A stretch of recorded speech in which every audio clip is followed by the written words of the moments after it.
Welcome to the Tech Egg. Don't get scrambled. Enjoy the video. You start with safety and access. Power down the Xbox, unplug it, and wait 10 minutes so internal capacitors discharge. Once done, move to a clean, static-free workspace and gather Torque's T8 and T10 drivers plus plastic pry tools. You'll remove outer panels carefully. While doing that, use a short burst of compressed air at a 45 degrees angle to blow surface dust from vents. Make sure not to spin the fans rapidly with air canisters. That can damage bearings. You'll now access internal components. Remove the top cover and visually inspect the heatsink, fan blades, and vent channels for packed dust or clogging. Use a soft brush to dislodge debris, vacuum on low to capture loose dust, and dab thermal interface areas with 90% plus isopropyl if old paste is sticky.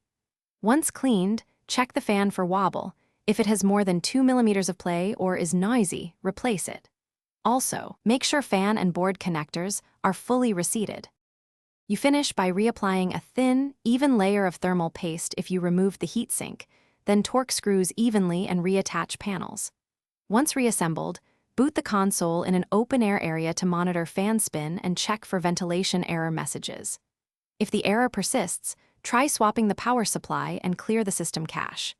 If that fails, you may need authorized repair for diagnostics or a component replacement. One tip: if fans spin but temperature rises.